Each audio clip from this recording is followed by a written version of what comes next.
دوسری متبادل دوا آ چکی ہے. ٹھیک ہے صاحب. ذات الجرم کے اندر لیپ لگانے کا معاملہ اگر ہم کہیں کسی دوا کا قیدوتی میں, لیکن اس سے پہلے 2 منٹ میں جو ہے اینٹی بایوٹک, میں یہ نہیں کہہ رہا ہوں کہ یونانی ختم ہو رہی ہے, نو, دیر آر مینی ڈیزیزز کہ جس کو ہم سلیکٹ کر سکتے ہیں مخطوطات کی بیس پر. یعنی کہنے کا مقصد یہ ہے کہ مخطوطات پر کام کرنا بالکل ایسا ہے کہ اسے کان میں سے را مٹیریل نکالا گیا, اس کے بعد ان کی صفائی, ان کی تجدید, ان کی تحقیق اور آج کے دور میں ان کی تطبیق اور طلباء تک علمی طور پر ان کو پہنچانا اور ان کے اندر عملی اضافہ کرنا وقت کی بہت ضرورت ہے.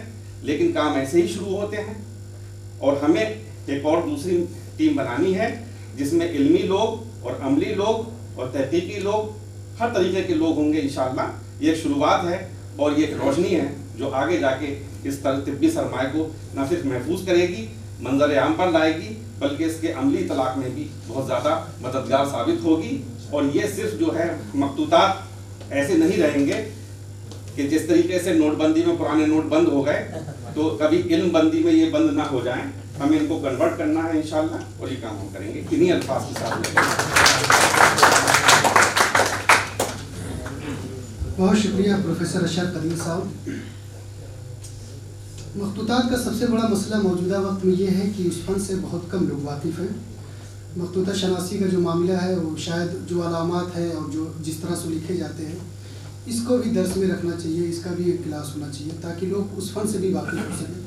بہرحال ہم لوگ خوش نصیب تھے کہ ہمارے استاد محترم پروفیسر واجد الدین علوی صاحب کلاسیکی چیزیں پڑھاتے تھے, تو اس میں وہ مخطوطے کے بارے میں بتاتے تھے کہ یہ ایسے ہوتا تھا اور یہ اس کو ایسے لکھتے تھے, جو علامت ہوتی تھی وہ بتاتے تھے, لیکن ظاہر ہے کہ وہ ثانوی چیز ہوتی تھی.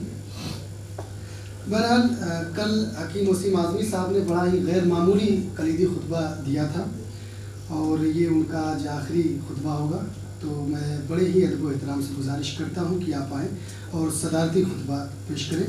حکیم وسیم احمد اعظمی صاحب. السلام علیکم. برادرم ڈاکٹر اشرف قدیر صاحب, برادرم ڈاکٹر عبدالرجا صاحب اور حاضرین جلسہ. ابھی عزیزی نازش کی باتیں ہو رہی تھیں, میں مناسب سمجھتا ہوں کہ سب سے پہلے میں ڈاکٹر نعمان اعظمی صاحب کو مبارکباد دوں کہ انہوں نے اپنے چھوٹے بھائی کی ایسی تربیت کی ہے کہ ڈھیر ساری آج مبارک انڈائریکٹ طور پہ ان کو مل رہی ہے. ڈاکٹر نعمان اعظمی صاحب سینئر مراسم 1980 سے ہیں. جب میں خدا بخش لائبریری پٹنہ میں تھا تو یہ وہیں کے طالب ہیں اور یہ آیا کرتے تھے, ملاقات ہوا کرتی تھی. پھر خوشی کی بات یہ ہے کہ یہ میری بچی کو استاذ بھی رہے سینئر طبیہ کالج میں. اور 92 کے بعد جب میں 98 میں جب میں ٹرانسفر ہو کر کے لکھنؤ سے دلی آیا تو نازش میرے پاس آیا کرتے تھے. بہت دنوں کے بعد معلوم ہوا کہ اعظم گڑھ کے ہیں. میں نے پوچھا کہ آپ اعظم گڑھ میں کہاں کے ہو؟ انہوں نے بتایا کہ میں مغیار کا ہوں. میں کہ میرے بزرگ دوست وہاں ہیں ڈاکٹر نعمان صاحب, تو کہنے میں ان کا چھوٹا بھائی. ان کا یہ جملہ ختم ہوا, میرا ہاتھ چلا, نازش کو حج یاد ہو گیا. نازش احتشام اعظمی کا سب سے اچھا مسئلہ یہ ہے کہ یہ مجھ جیسے لوگوں سے بھی کام لیتے ہیں. میں اولین فرصت میں کام کو ٹالنے کا آدمی ہوں.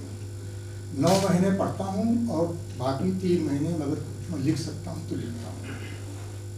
میں ادھر انہوں نے مجھے گمراہ بھی کیا ہے. ملازمت سے ثبوت دوشی کے بعد انہوں نے مجھے کالم نویسی بھی لکھ دیا, مسلط کر دیا. اس میں سب سے زیادہ جو ہے تکلیف اگر ہوئی ہے بھائی اورنگزیب کو ہوئی ہے. انہوں نے کہیں کہا بھی کہ وسیم صاحب کو کہاں کس راہ میں انہوں نے ڈال دیا. تو میں اس راہ سے کی مسافت سے خط کر رہا ہوں, توبہ کر رہا ہوں. اب انشاءاللہ میں پھر ادھر ہی آ جاؤں گا. بات مخطوطات کی ہو رہی تھی, یہ تو اسی کچھ باتیں آ گئی تھیں. بات مخطوطات کی ہو رہی تھی تو صحیح سی بات ہے کہ طبی مخطوطات کا مطالعہ کار عدالت والی بات ہے. میں خوش نصیب ہوں کہ 1980 میں جب میں نے ریسرچ اسسٹنٹ کی حیثیت سے خدا بخش لائبریری پٹنہ جوائن کیا تھا تو وہاں ہمارے CCRU نے جو پروجیکٹ دیا تھا وہ cataloguing of in catalogue Hindi manuscript preserved in Khudabakhsh library Patna. Natural میں تو یونس کا طالب تھا, اوریئنٹل سائڈ سے تھا, طب سے لگاؤ تھا, اردو ادب سے دلچسپی تھی. اس وقت میرے کوئی 40-45 مضامین اردو ادب کے چھپے تھے, 70-75 ترجمے چھپے تھے جب میں انٹرویو میں آیا تھا 1980 میں. خداوش لائبریری جب گیا مجھے وہاں مجھے یاد نہیں کہ کوئی میں نے مینuscript چھوڑا. 2 سال وہاں رہا ہوں اور تقریباً بیشتر مینuscript میں نے دیکھے اور خوشی ہوئی کہ اچھا خاصا ذخیرہ وہاں موجود ہے. پھر ایک موقع پہ مجھے جانا ہوا رضا لائبریری رامپور کا بھی ذخیرہ اپنی نوعیت کے اعتبار سے بہت ہی منفرد ہے. خداوش لائبریری پٹنہ کے زمانے قیام میں نے ڈاکٹر عابداللہ بیدار صاحب کو بار بار کہا, بہت ہی جناتی صفت آدمی تو کبھی تھکتے اٹھتے نہیں تھے, تو ان سے بات ہونے لگی مخطوطات پہ, تو ان کا بھی میں ایک سیمینار کراؤں گا. 1984 میں ایک سیمینار کرایا تھا, ہمدرد کے کولیبوریشن سے ہوا تھا, بہت ہی کامیاب سیمینار تھا. 3 روز کا سیمینار وہاں تھا, 2 روز کا غالباً یہاں تھا. اس میں 700 پرشین طبی مخطوطات اور 296 اگر مجھے 396 اگر مجھے یادداشت میری کام کر رہی ہے تو مخطوطات کا اس میں تعارف کرایا گیا تھا. مخطوطات کی انہوں نے درجہ بندی بھی کی تھی, اہم, اہم تر اور اہم ترین. اس کی پروسیڈنگ بھی آئی. بیشتر لوگ جو مینuscript سے ان کو دلچسپی وہ لوگ جانتے ہوں گے. پھر 2014 میں 33 سال کے بعد رضا لائبریری رامپور نے اردو طبی مخطوطات پہ ایک سیمینار کرایا. اس میں کسی وجہ سے شریک نہیں ہو سکا تھا, مقالہ لکھ کر کے میں نے بھیج دیا تھا. اس کی پروسیڈنگس آئی اور مجھے خوشی ہے کہ اس کے مرتب ارشد قدیر صاحب اور لائبریرین رضا لائبریری رامپور تشریف فرما ہے. یہاں بہت اچھا سیمینار ہوتا, اس کی پروسیڈنگس بھی اچھی تھیں. تقریباً 150 مخطوطات کا اس میں بھی تعارف کرایا گیا تھا. تفصیلی مقالات غالباً 20 مینuscript تھے. اور اب 2017 میں اصلاحی ہیلتھ کیئر فاؤنڈیشن کی طرف سے یہ سیمینار ہو رہا جس میں ہم آپ شریک ہیں. اس میں مقالات پڑھے گئے ہیں, اچھے مقالات ہیں, اس میں دو رائے نہیں ہے. مخطوطہ شناسی پہ بھی گفتگو ہوئی ہے, تدوین مرتب کے مسائل بھی آئے ہیں. اور میں تو یہ کہتا ہوں کہ مسئلہ کوئی نہیں, اگر آدمی ٹھان لے اور جو ہے مشترک سے کام لے, جو ہے مسلسل سے کام لے, تو مسئلہ کوئی نہیں ہے, سب حل ہو جاتا ہے, کوئی پریشانی نہیں ہوتی. بس ایک جوش اور ایک جذبہ چاہیے. جب نادش یہ سیمینار کرنے جا رہے تھے تو آپ یقین جانیے صبح کو بھی فون آتا تھا, شام کو بھی فون آتا تھا, انعامین دیے جاتے تھے, اس پہ تبادلہ خیال ہوتا تھا. اور مجھ سے انہوں نے کہا کہ آپ کی نوٹ ایڈریس کیجیے. میں نے کہا دیکھیے صحیح سی بات ہے, مجھ سے اتنا لکھوا لیجیے, بلوائیے, مجھ سے کوئی اسٹیج کا آدمی نہیں. تو انہوں نے کہا کہ نہیں, آپ اس کا کی نوٹ ایڈریس لکھیے. کی نوٹ ایڈریس میں ٹالتا رہا. اس کے بعد انہوں نے کہا کہ نہیں مجھے وہ بھیج دیجیے. میں نے ایک دوسرا مضمون اٹھا کے بھیج دیا ان کے پاس. یہ ایک دم مطمئن کی نوٹ ایڈریس آ گیا. اور میں آپ کو بتاؤں کہ آنے کے بعد یہاں میں نے پرسوں کی نوٹ ایڈریس لکھا. پھر ان کا فون آیا کہ وسیم بھائی وہ کتنی دیر کا رہے گا. میں نے کہا ایسا ہو تو کہنے لگے کہ وہ آدھے گھنٹے ہوتے ہوتے. پھر انہوں نے جو فون کیا آخر میں وہ یہ کہ 8 سے 10 منٹ. آپ نے کل دیکھا بھی ہوگا کہ میں بڑا گردانی کر رہا تھا, طویل تیار کر لیا تھا, بڑھنا شروع مجھے شارٹ کرنا تھا. پھر اس کے بعد یہ ہوگا کہ نہیں کچھ لوگ نہیں آ رہے ہیں, آپ جتنا چاہیے اتنا بولیے. اگر یہ ایک سلسلہ رہا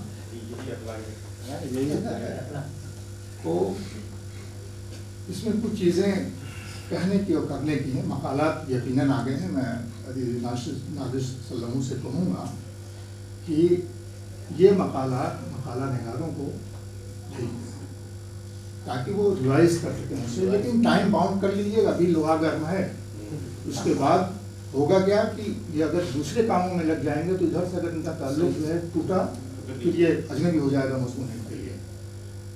میرے ایک دوست ہوا کرتے ہیں، ایک اس کے ایڈیٹر ہیں روزنامے کے، مجھے کہتے ہیں ابھی حکیم غلام مہدی صاحب کا انتقال ہوا، میں اپنی زندگی میں اگر کسی حکیم سے سب سے زیادہ متاثر ہوا اس کے علم سے، اس کے اخلاق سے، اس کے آداب سے، تو حکیم غلام مہدی صاحب، میرے اوپر زبردست اس کا اثر ہوا۔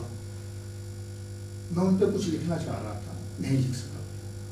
ہمارے ایک دوست ہیں احمد ابراہیم علوی صاحب، ایک روزنامے کے ایڈیٹر ہیں، میں نے ان سے کہا کہ وسیم تمہیں پہلے ہی لکھ لینا چاہیے تھا، انتقال کے فوراً بعد لکھ لو، تم لکھ سکتے ہو، تم ان سے اتنے متاثر تم نہیں لکھ پاؤ گے۔ میں اس کیفیت سے گزر رہا ہوں، تو ابھی لوہا گرم ہے، ان لوگوں کو بھیج دیے، مضمون واپس کیجیے، ٹائم باؤنڈ کر لیجیے گا کہ 1 مہینے کے اندر آپ ہمیں واپس کر دیجیے اور اس کی پروسیڈنگس لے آئیے۔ سیمینار کا مطلب ہی یہ ہوتا ہے کہ اگر سیمینار اچھا سے اچھا سیمینار کر لیجیے، اگر اس کی پروسیڈنگس نہیں شائع ہوتی ہیں تو وہ بے معنی ہوتا ہے، میں اسے زیادہ اہمیت نہیں دیتا۔ اور عدیدی نازش کا ایک مسئلہ اور بھی، انہوں نے ملک زادہ منظور پہ ایک سیمینار کرایا تھا، مجھ سے لکھوایا تھا، زبردستی لکھوایا تھا۔ تو ایک بڑا کمال ان کا یہ ہے، اور کم سنا ہوگا آپ لوگوں نے، کہ سیمینار شروع ہونے سے پہلے اس کی پروسیڈنگس کا رسمی اجرا ہوا اعظم گڑھ میں، وہاں ہمارے 2 بزرگ بیٹھے ہوئے، اس کے شاہد عینی ہیں۔ میں یہ بامبے میں تھے، ایک شادی میں گئے تھے، تو میں نے کہا بھائی آپ کا سیمینار اس تاریخ کو ہے، کتاب آپ کی کس مرحلے میں ہے؟ تو کل وہ بھائی آ جائے گی کتاب، پھر مجھے فون کیا کہ آپ آ جائیے، تو معلوم ہے کہ وہاں اس کتاب کا رسمی اجرا تھا۔ تو ان کے لیے اس طرح کی چیزیں کوئی بہت زیادہ اہمیت نہیں دیتی، یہ تو جن صفت آدمی ہے، ان کو مصروف کرنے رکھنے کے لیے بس یہی اجازت کم کریں بھائی، ان کو مصروف کرنے کے لیے اس کھمبے پہ چڑھو اترو، مجھے اسی میں سے رہیں گے۔ یہ دعا ہے۔ ابھی بہت ہی اچھا تذکرہ ایک ہو گیا تھا، ڈاکٹر بدرالدجا صاحب نے 2 کتابوں کی بات کی تھی، حالانکہ وہ یہاں کا موضوع نہیں ہے، لیکن حوصلہ افزائی انتہائی ضروری ہے۔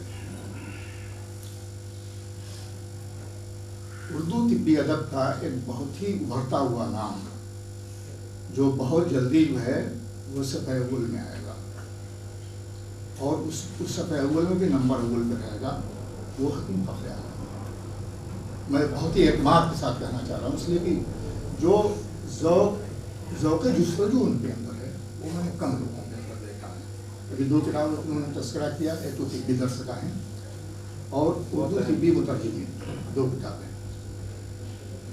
یہ دونوں ہی کتابیں ترقی اردو بیورو کے پروجیکٹ کے تحت میرے پاس آئی تھیں، پڑھا میں نے ان کو۔ طبی درسگاہوں کے سلسلے میں جب گفتگو ہوئی تو میں نے فخر عالم سے کہا کہ ابھی جس قدر تفصیل کے ساتھ لکھنا چاہو لکھ لو، بعد میں ان حوالوں تک آپ کی رسائی نہیں ہو پائے گی۔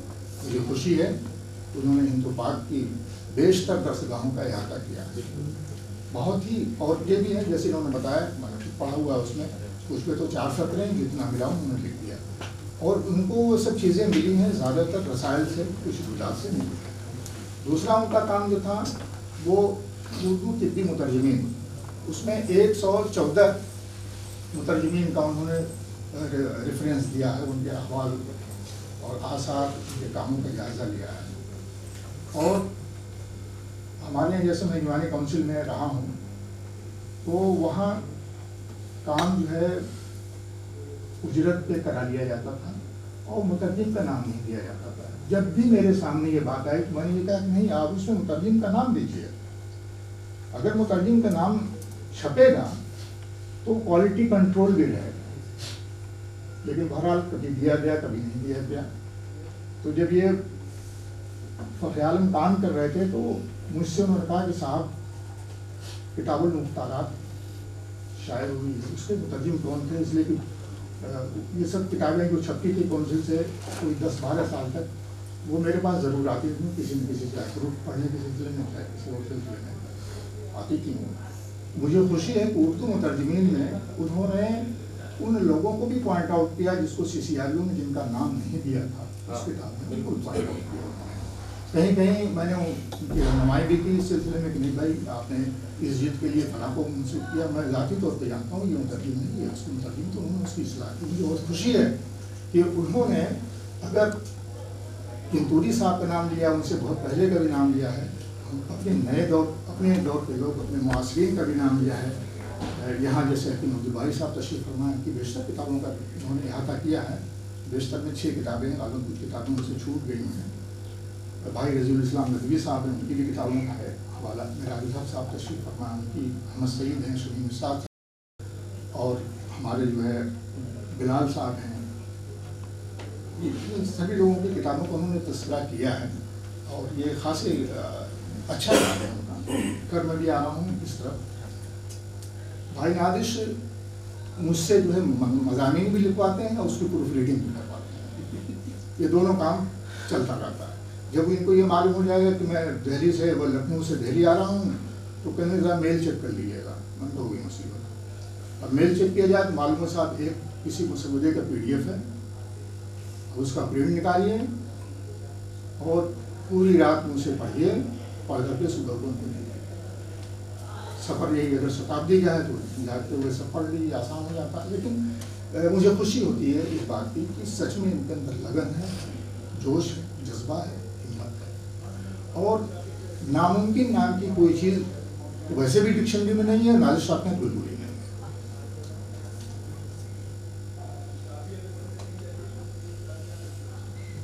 مخطوطات کے سلسلے میں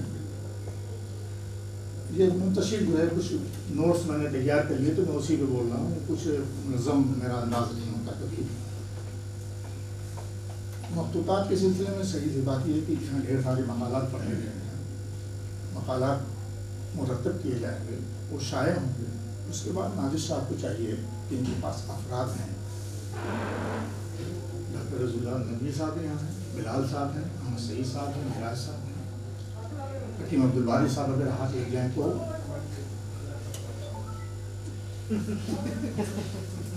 تو ان لوگوں سے آپ جو ہے مدد لیجیے اور مل بیٹھیے اور منتخب کر لیجیے. یہ تو سب مخطوطات ایسے نہیں جن کو ایڈٹ کیا جائے, انہیں جو ہے منتخب کیجیے اور ایک ٹارگیٹ فکس کر لیجیے. مجھے 2 مخطوطے کے سلسلے میں 2 مخطوطات اسے ایڈٹ کرنا ہے یا کروانا, آپ پاس وسائل ہیں اور آپ کر لیں گے اس کام کو. اور دیکھیے کہ وہ افادی نقطہ نظر سے کیسے ہیں وہ دیکھو. جیسے ابھی رسالہ جودیہ کا تذکرہ آیا تھا, وہ صحیح سی بات ہے کہ میں بہت ہی اعتماد کے ساتھ کر رہا ہوں کہ بعض تصانیف کا ترجمہ وہ بہت ہی مہلک ثابت ہوتا ہے شرمندگی کے بعد سے. رسالہ جودیہ اسی طرح کی چیز. تو یہ ایسی چیز میں اسٹیج سے کہہ رہا ہوں اس بات کو کہ جو ابن سینا کی طرف غالباً منسوب ہے, تو اس طرح کی چیزیں اگر نہ آئیں تو وہ زیادہ اچھا. آنے سے بہتر ہے کہ وہ نہ آئیں. تو نازش صاحب سے گزارش ہے کہ پروسیڈنگس کے لیے لوگوں کے پاس مقالات بھیجیں اور ٹائم باؤنڈ کریں. مقالات آ جائیں, اس میں بڑے اچھے مقالات پڑھے گئے ہیں اور ہمیں دیکھ بات بڑے اچھے مقالات پڑھے گئے ہیں. اسے دیکھ لیں اور ترتیب کس بڑے کے بنا لی جائے گی کہ انٹروڈکٹری پارٹ کیا رہے گا اور بعد کی سب چیزیں کیا رہیں گی, اور یہ ہو جائے گا انشاءاللہ. تو میں اپنی گفتگو بالکل مختصر کرتے ہوئے آپ لوگوں کا بھی شکریہ ادا کرتا ہوں اور اسلائی ہیلتھ کیئر فاؤنڈیشن کا بھی شکریہ ادا کرتا ہوں کہ انہوں نے مجھے 2 مرتبہ, ایک مرتبہ کم بولنے کا موقع دیا اور ابھی کچھ زیادہ بولنے کا موقع دیا. اور میں طالب اصلاحی صاحب کا بھی شکر گزار ہوں کہ ان کی سرپرستی میں بہت اچھا کام ہو رہا ہے. اور ایک مرتبہ میں پھر ڈاکٹر نعمان اعظمی صاحب کا بھی شکریہ ادا کرنا چاہ رہا ہوں کہ انہوں نے ایک بہت ہی اچھا فنڈ ملت کو دیا ہے, دین کو دیا ہے, انسانیت کو دیا ہے. جیسے ہمیں امید ہے کہ یہ سب چیزیں اگر سامنے آ جائیں گی تو ہمارا معاشرہ سدھرے گا, ملک صحت مند ہوگا اور برتر آدمی کی تخلیق ممکن ہو سکتی ہے. شکریہ بہت.